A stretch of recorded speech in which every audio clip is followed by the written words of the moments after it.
Rohan, shall we Yeah, let's do it. begin it? Absolutely. So, yeah.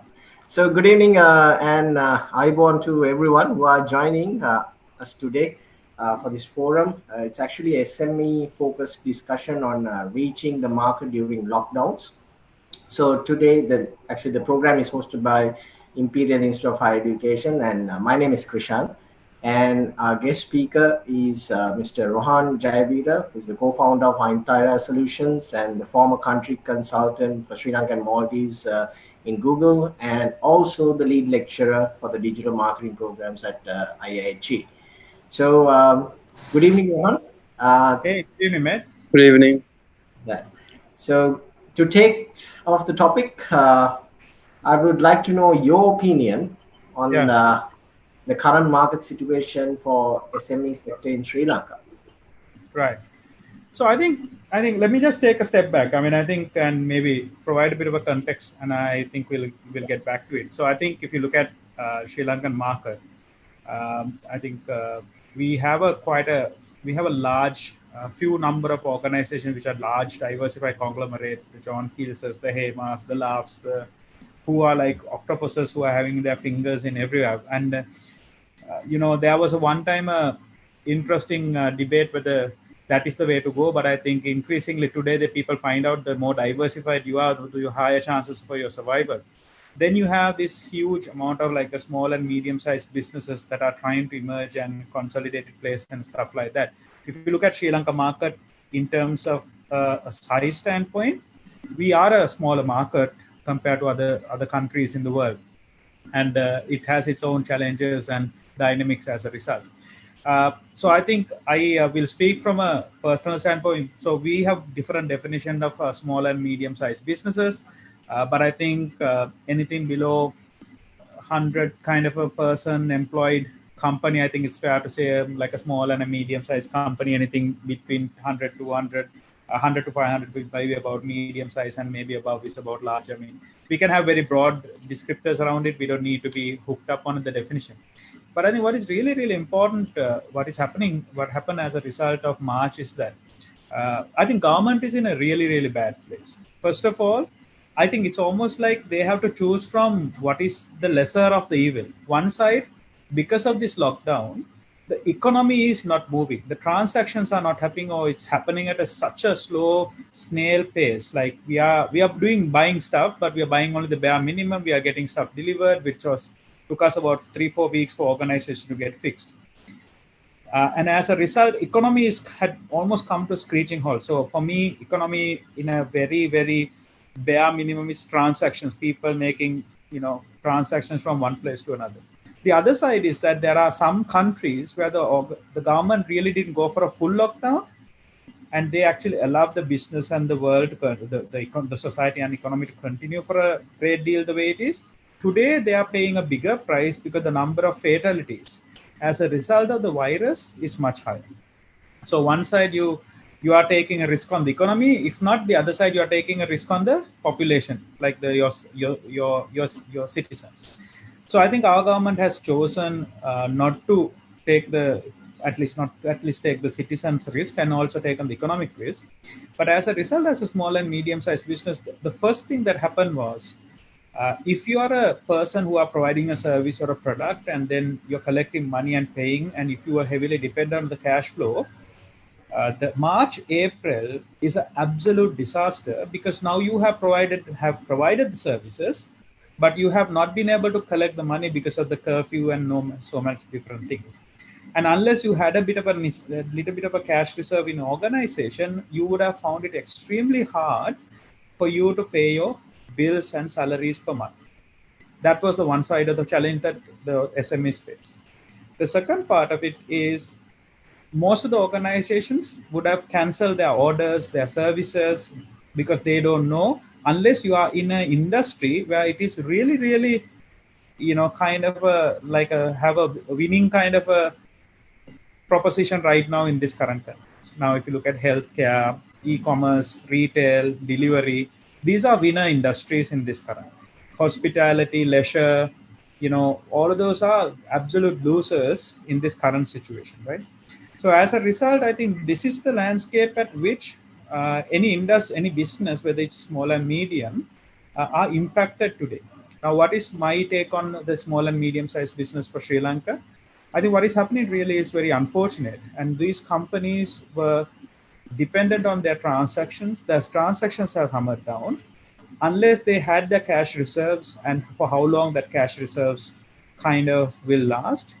Small and medium companies may survive and take it down, but the moment beyond second or third month, I think every company will start feeling a tremendous amount of pressure to be able to build their, collect the money, get services, etc. I have had companies who said, I used to service 20 customers, now I service only one customer. So I think that's going to have a tremendously negative impact for SMEs. And they are, I mean, I'm sorry to say this, I don't think we all are going to survive at the end of this. Yeah. Okay, so Rohan brought us to a point where, with a bit of a harsh statement, maybe. Yeah. But yeah, so during this time, no doubt, of course, as you said, there are some industries which are actually doing good, Yeah. and some industries are doing really bad as well. So, Yeah. so what do you think now? This is a global pandemic. So, what Yeah. do you think globally? What's Yeah. happening? What are the actions these SMEs are taking? What are they Yeah. doing at the moment? Yeah. Yeah. So I'll break it into three sections. I think let's break it into as individuals what we should do. Second, and I think as SMEs and maybe the large organizations, right? So if I break it from I'll come the reverse way. So if you look at the large organization, most of the large organizations today have announced pay cuts. I think in my lifetime, I never expected that I will have to hear this from a Sri Lankan large conglomerates. But today, I mean, there are enough, almost everyone gone up to about 30% pay cuts. What are they doing? They are restricting.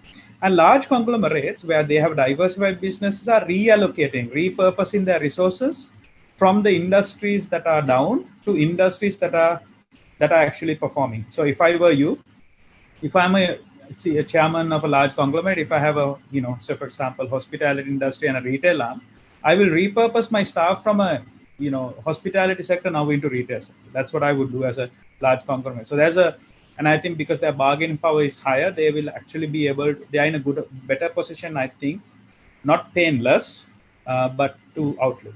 As a SME, I think you need to pivot. You need to start rethinking your strategy, business model, cash flows, everything completely. I think if you're positive, I remember this Thomas Edison or someone's very famous story. I don't know whether it's Thomas Edison. He said, and he was one day, one of his key factories or research centers burned down, and all of the staff and everyone was really upset. And he was like, "Oh my God, but we are done for, and what are we going to do?" And but I think it was Edison. Edison came and apparently had said, "No, it's an opportunity for us to restart, correct all of our mistakes before, and start a fresh start." I think a small and medium-sized business now have the capacity to restart. They can fix the mistakes they've already had, be agile, and also look at opportunities and innovation. Now, for example, as a director of a small business, I consider ourselves as a small business in digital marketing. We had a huge dependency on the hospitality sector, right? On their solutions. That's a specialized area. Today, we have now completely moved out of it. And now we are building capability and capacity in the e-commerce space. We are building capacity and in the content space. We are building capacity and skill set in the branding space. Because sales itself is more or less is non-existing now. But a brand and a push for building a brand, building great content, building knowledge for SME spaces, I think is a huge opportunity right now. Education is a huge space. I think banking and financial will if they get the experience part of it right, will thrive. So there will be things in the SME space that people can do it. But if you think that I did everything like this for the last 15 years and after 6 months I will start doing this again, I think those are the companies who will actually have challenges. Now, what is it for individuals? Last part. For me, this is a great opportunity to revisit what my skill set is at. Where should I be developing it? I mean, good thing is that we have internet. We have, all of these Zoom calls, all of that we can do. I have enrolled myself for multiple programs. I finally got back into reading books, which I have not had found the time for. I think we are definitely looking at developing these kind of a skill sets and capabilities that as an individual, but very importantly, making sure that we don't get into a cycle of depression and frustration. And you have to keep your mind strong. You have to make sure that you're physically fit. So these things are the things. It's not for the faint-hearted, but you have to be mentally tough. I think these are the three ways I would structure this. Right. Okay, Rohan, I'll take a part of what you said actually about, Yeah. as you said, Yeah. we can't do sales. The companies are not capable of doing sales, but they are into more or Yeah. less, they can do brand building and all, which Yeah. as a person who is handling and or who is a director of an advertising agency as well. Yeah. So if companies, Yeah. might cut off their from their expenses. The first thing to go is these marketing budgets and all, Yeah. right? Yeah.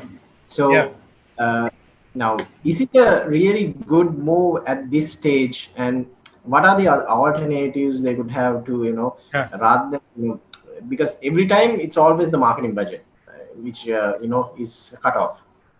So I think marketing for me is always been about buying attention, right? I mean, buying attention which are not overpriced. Now the reason was TV, radio, newspapers made room for a lot of digital marketing where I am born and I'm very proud to be part of, and of course very proud to be part of the digital marketing program at your institute. I think it's the fact that essentially in the social media and digital world, the attention was underpriced compared to TV, radio, newspapers. So I think from my standpoint, immaterial of which line of work you are in, um, cutting marketing, I think the way I would look at it is repurposing your budget, right? I wouldn't say, yes, the tendency is let's just cut the training budget, let's cut the marketing budget. That's like the first two budgets in any organizations to go at a time like this. But I think actually you should do the other way around. You should improve and increase the learning budget, get people registered on Coursera's and TEDx and all these different places and make sure that they study. I think marketing, not just marketing as to push or pull for sales, but really building a little bit more on your brand and your values and your promise, spending more time and money on that part.